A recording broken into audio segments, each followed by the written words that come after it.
This is chapter 12 from the book The Meta and Physics of Jesus Christ. The title of this chapter is Thoughts on Forgiveness. No book of this nature would ever come near to being complete without exploring the reality of forgiveness.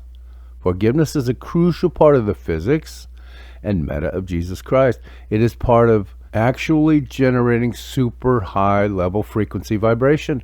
After all, we live inside a mortal bodies and are pulled by its cravings and desires daily. We have also been placed in a grand illusion and had a veil placed over our spiritual eyes. Getting back to a place where we are powerfully connected to God and can see again with the eyes that look into reality is no small task. It is an uphill climb, and in many respects a difficult path to walk, much more difficult than the regular path of the purely physical that only sees what looks back in the mirror. A good analogy of this is the sun and the moon. In daylight we can see clearly, yet at night we can see too, but at night we see by way of the reflection of the sun. The sun's light bounces off the moon and onto what we happen to be viewing. It is never a clear picture because we are dealing with a focus that is clouded by darkness of night. Yet the light is still there for us, partially lighting our way. We cannot see clearly until the rays of the sun shine again. This takes place by way of our evolution. The analogy being that the earth revolves into a new day. That is the earth's evolution toward the next day. Although nothing at all is different about what is there in the day and what is there in the night, it still appears as a quite different picture. Again, though, a veil of darkness has been placed over our eyes. As mortals with mortal bodies and mortal cravings, we have to deal with that every moment of every day. This is the beauty of being human. The Creator is completely conscious of what is going on. As the creator and designer of, or great architect, it is very well aware of how the whole process works. There are provisions made for the state of humanness we are now in. This is designed into the present. And one of those provisions is found in the laws pertaining to forgiveness of sin as well as forgiveness overall in terms of an actual frequency we carry with us every minute of every day. In ancient times, God's chosen people were instructed by Moses to exchange the blood of creatures deemed perfect in their form in order to obtain forgiveness and mercy for the sins they themselves created. It was a system that was common to the day and time of the general geography. This was deemed necessary so that the connection to God would not be severed. These people had been living under the influences of Egyptian thought for 400 years prior to the time they were led out into the Sinai wilderness by Moses. There is quite literally no way of knowing exactly what sort of ideas and beliefs and practices that these Jews of that time had been involved in, but whatever they may have been, we can see from the Old Testament stories concerning that period that they were not exactly in tune with the same vibration of Abraham, Isaac, and Jacob, otherwise known as Israel. Now, there is an interesting note here in the form of scripture regarding the Jews of this time. It is in the 7th chapter of the book of Jeremiah the prophet. In the 22nd and 23rd verses, we will read. I will set this up for you so that you can see what is going on in these verses, and do not think that I am talking out of context. Now, in those days and times, these recognized prophets spoke as the Spirit of God moved them. That would be actually possess them. The words that came from them were not on their own, but they were the words of the unseen that led the Jews from Egypt to the wilderness of Sinai. The scripture is Jeremiah, and he's speaking with the voice of God to the elders, priests, and the king of Benjamin. By this time, these people had fallen out of balance and harmony with their chosen people of God status. Their behavior was creating for them some karma that was taking them away from the direction of their collective highest purpose, and they were being strongly warned against the behavior and its ill effects on their connection to the unseen. I have placed here both the King James translation and the New Jerusalem translation of these scriptures so that you can see that there is no mistake as to what was recorded and set down as part of the Jewish prophetic historical account. This text is so very important to gain an understanding of, because today we live in a time of massive change and we are actively seeking to know the deepest truths. So, seeing what Creator really and truly thinks is actually quite a big deal.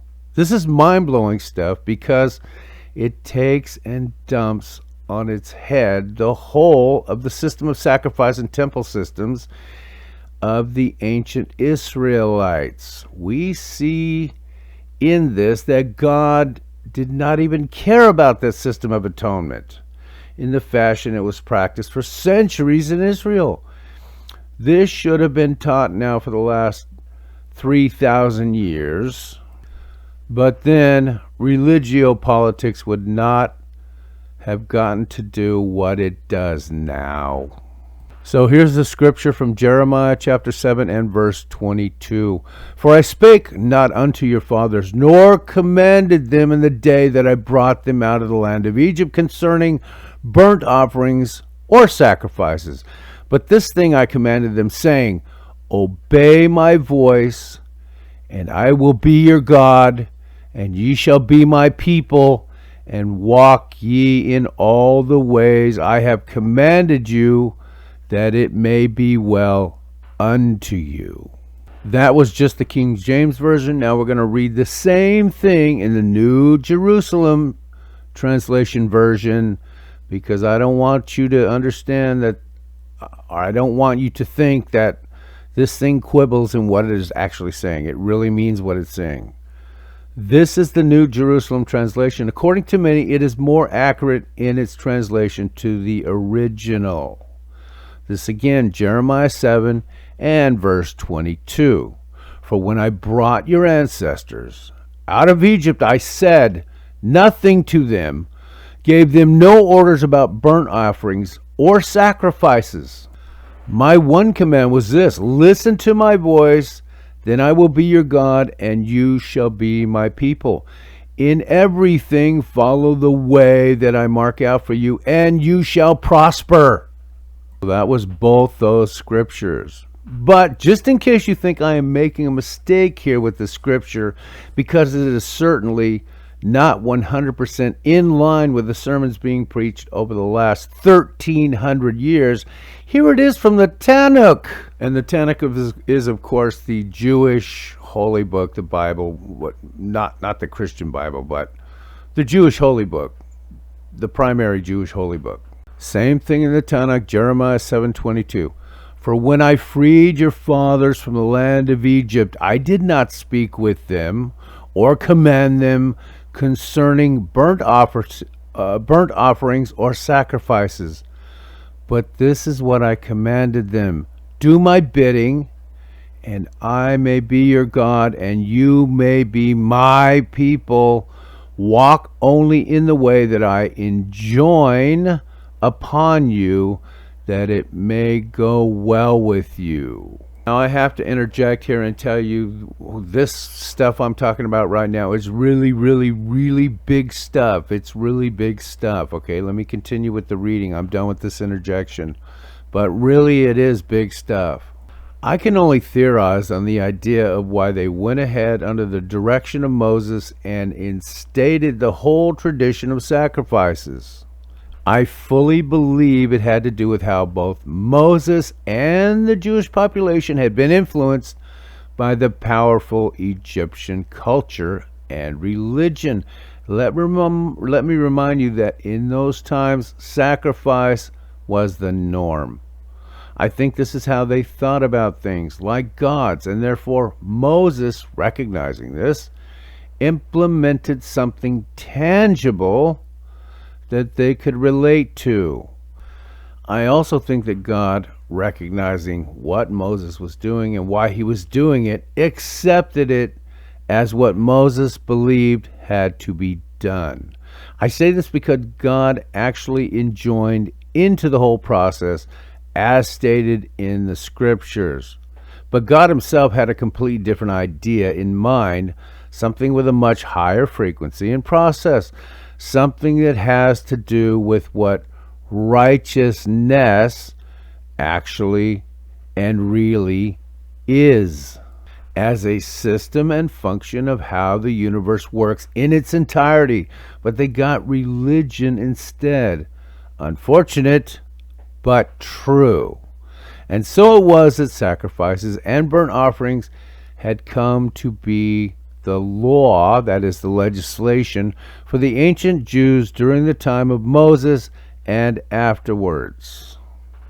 I also think that this had an influence and is part of the reason that Christ got so angry in the temple that day, the day he lost his temper and flew into a rage. In any event, this became the recognized method of forgiveness for these people. In that time, the Spirit of God actually abided and moved around in the camp and throughout the tribes of these Jews, Israelites. Today, we call this super spooky stuff. They had actual spirit beings running around in their campsites. These things were like angelic presences of high vibration assigned by God to do what they were doing. If we think about this in terms of physics and vibration, then we have to look at the idea that this Spirit of God is an energy whose signature is completely pure and living among mortals with their mortal thoughts.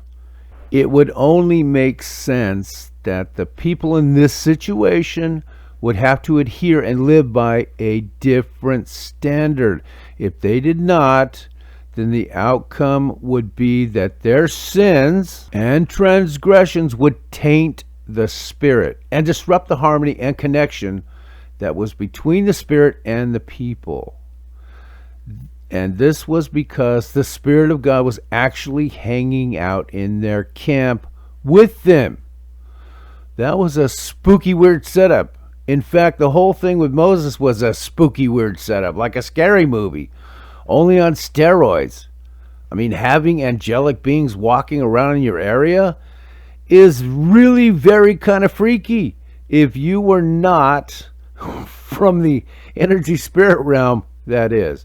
If the Jews had conducted themselves in such a way that it would bring harm to the connection of the pure spirit, then it only makes sense that this tainting would have to be dealt with so that the connection and purpose of the connection would not be lost.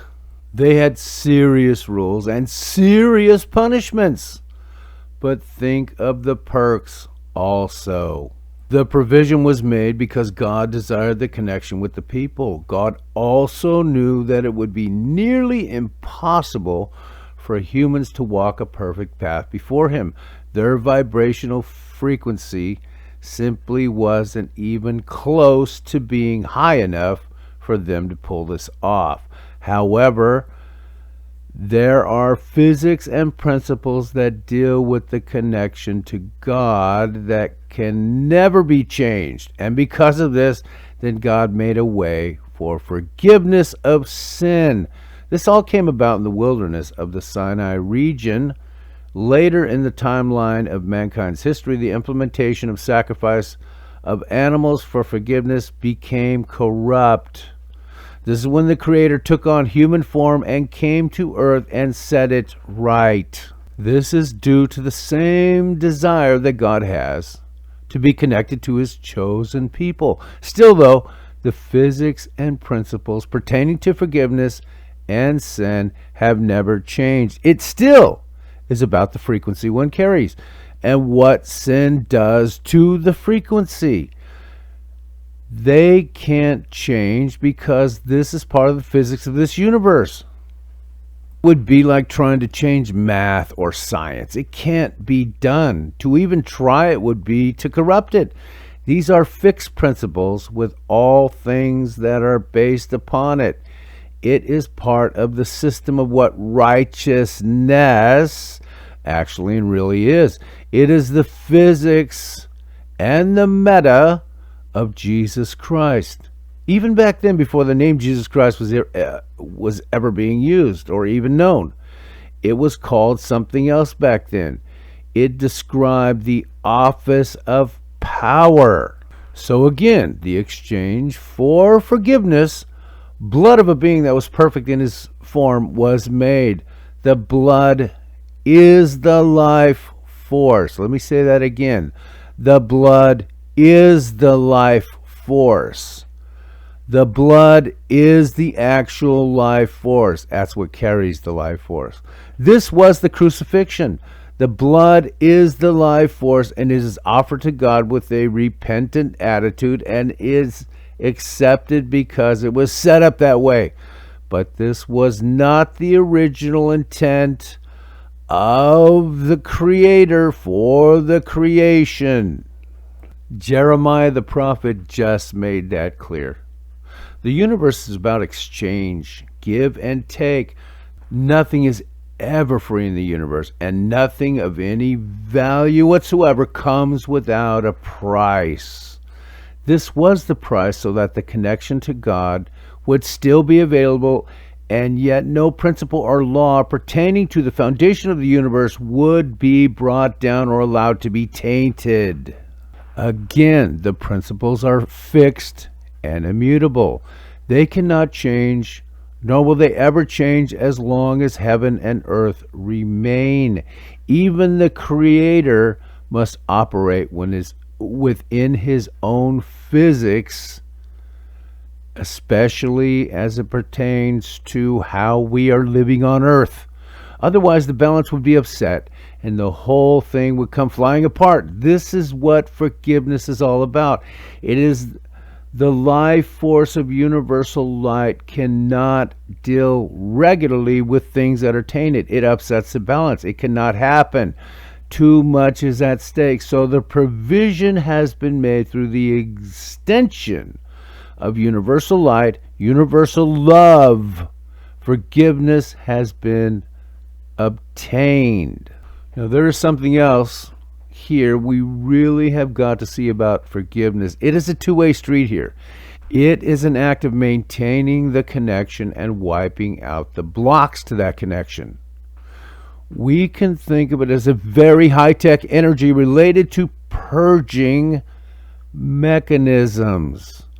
This is the hardcore physics behind the sacrifices that were allowed to be legislated by Moses.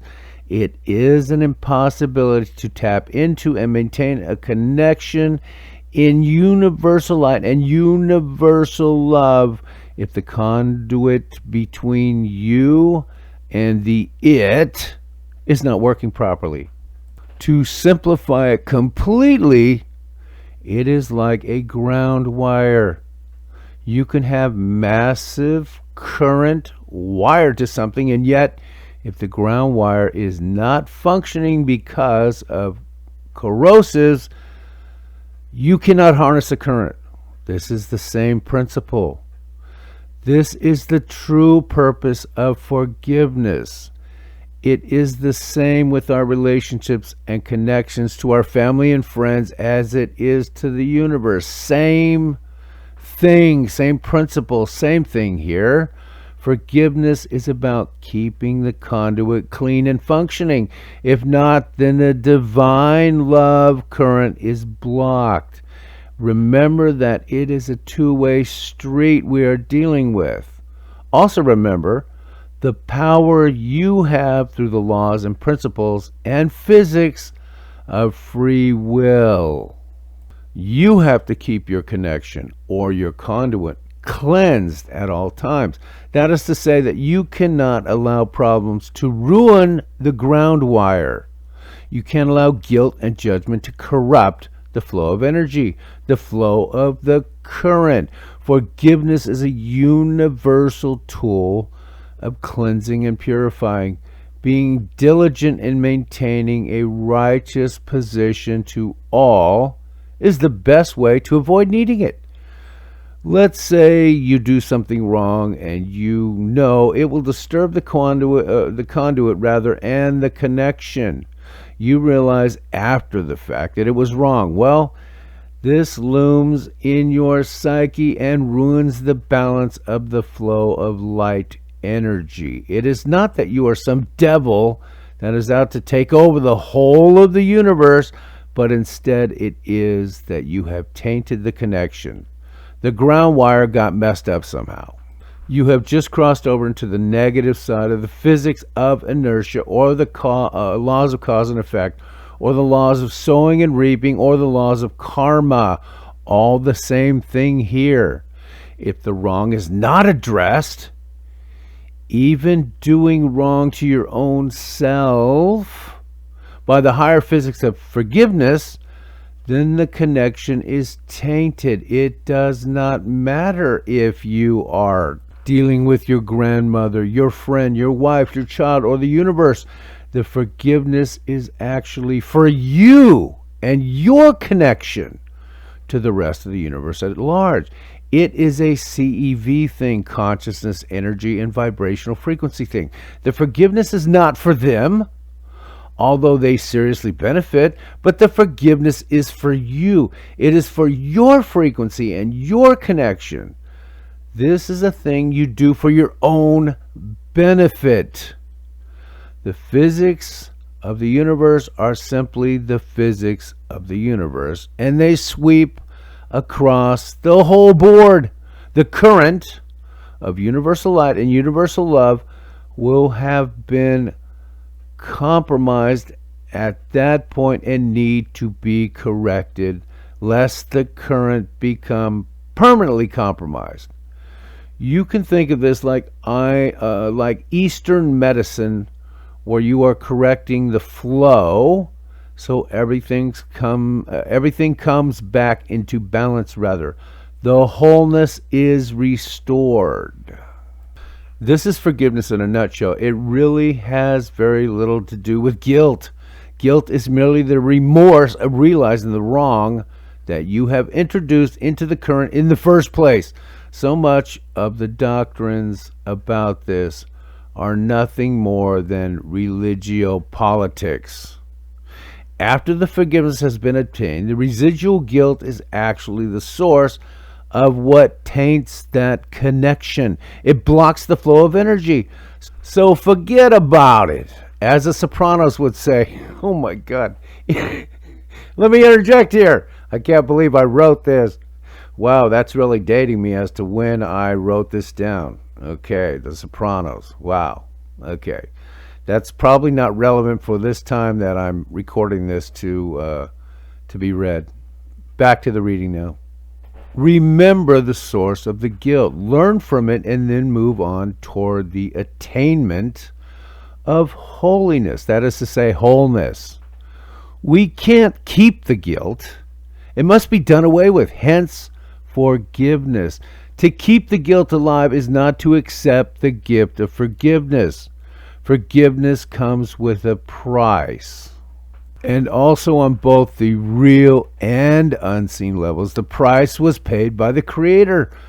To not receive it is a crime against yourself and the connection. That's to say, your connection to the Creator and to God, to the creative force rather, and to God. Now, this does not mean to play the system. This nonsense has been going on since the church began to corrupt the doctrines. You can't say, okay, I'll go ahead and sin and then just get forgiveness later. This borders on evil intent and opens you up to channels of evil vibrations, as if you don't realize what you're doing is very wrong. Come on. People that do this don't even get the picture or only understand it at the most elementary kindergarten level. This is just simply common sense, because we all are very aware of how this game has worked now for many centuries within our organized religious doctrines. Again, it is just common sense. I'm talking about the underlying physics of forgiveness. It is an act of purification. It is an act of cleansing the psyche of negative energy, blocking substances that will interrupt the thought power from reaching as high as it can reach. Forgiveness is like an energy itself. It is something that can be harnessed for its goodness within each and every one of us. Now, for the other side of that coin, does this mean that we should be someone's rug to be walked on and treated with disrespect and discourtesy and forever let it go? No, no, no. This is not forgiveness. That is weakness. That is not loving yourself or the peace of God inside of you, as in God within you. Forgiveness means to release it from interfering with the vibrations of light and love. It does not mean forgetting and being forever the fool. If there are people in your life that are constantly taking advantage of you and your kindness in a bad way, or people that constantly step on you, then you have to stand up for yourself through righteous behavior, through the essence of the divine within you. And there is balance in all of this. I am not talking merely about getting your ego stepped on, that part of you that believes itself to be the center of the universe, that part of you that says, "How dare you do this to me? I will pay you back in spades, big time for that."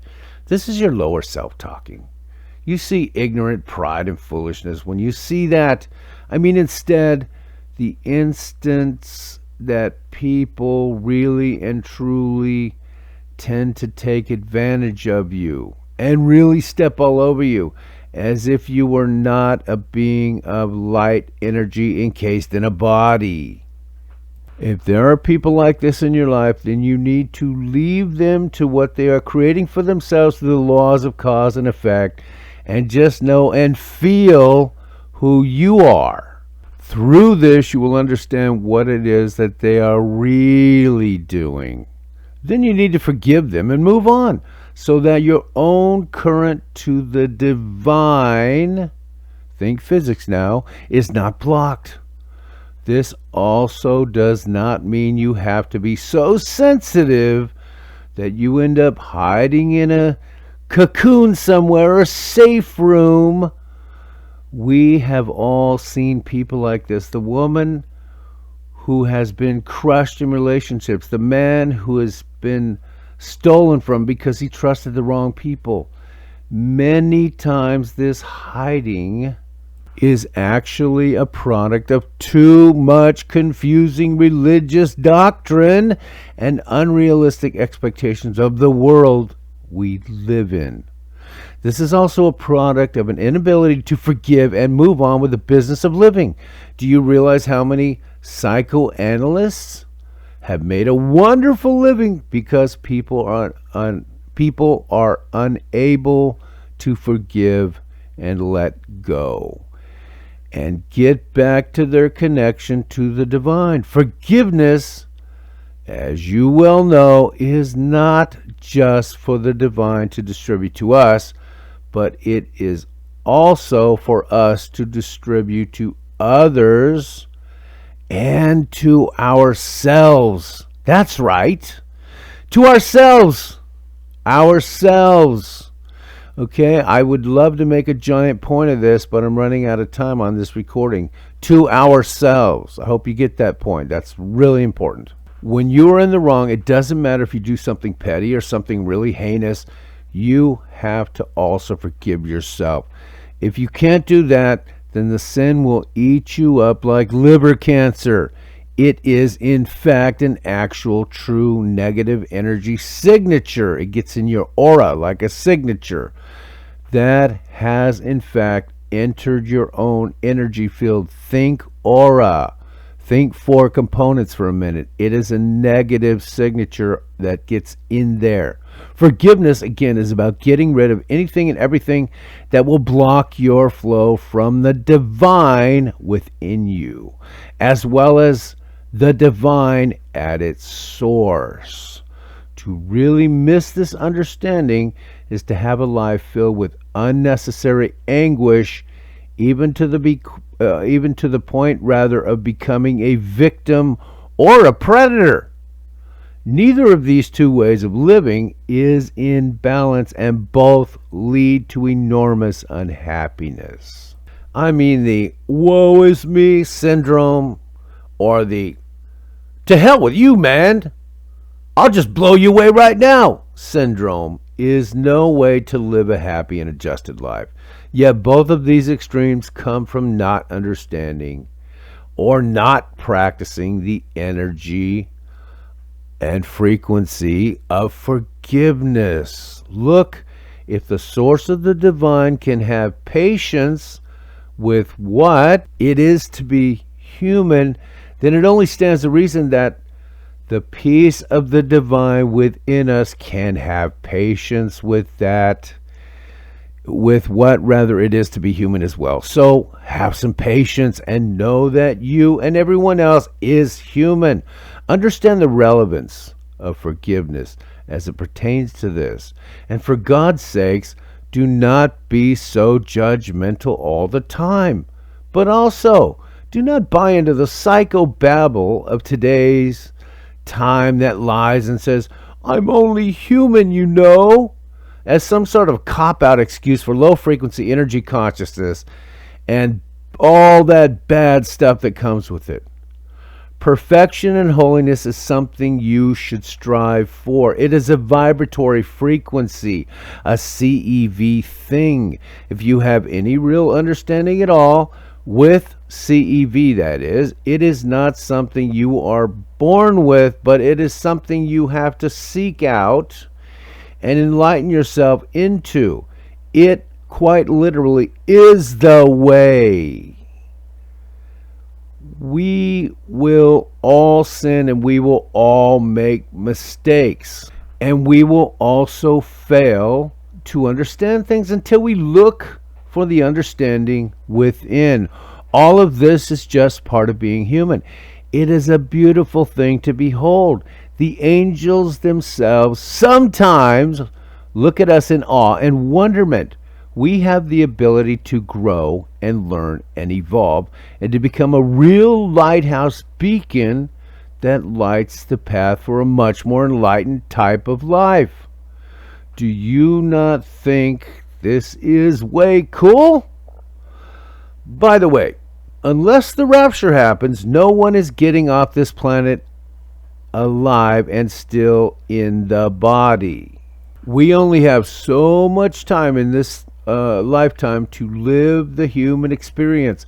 We might as well make the best quality human experience we can possibly have. Believe it or not, folks, what makes a quality experience, it is the quality of your thoughts and your CEV.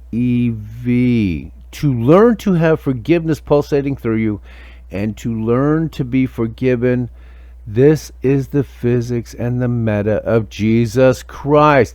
I want to leave you with your thoughts on this just after I add one more additional scripture for you. This is from the Apostle Peter. You know, the guy that had so much passion pulsing through his veins, he cut the ear off the soldier when the Roman troops came to pick up the Christ with the warrant that charged him with sedition against the state. You know that guy? This same guy originally wrote the letters, which eventually became the books of 1st and 2nd Peter in our Bibles. So here's 2nd Peter 2, verse 21. For even hereunto were ye called, because Christ also suffered for us, leaving us an example that ye should follow his steps, who did no sin, neither was guile found in his mouth, who, when he was reviled, reviled not again.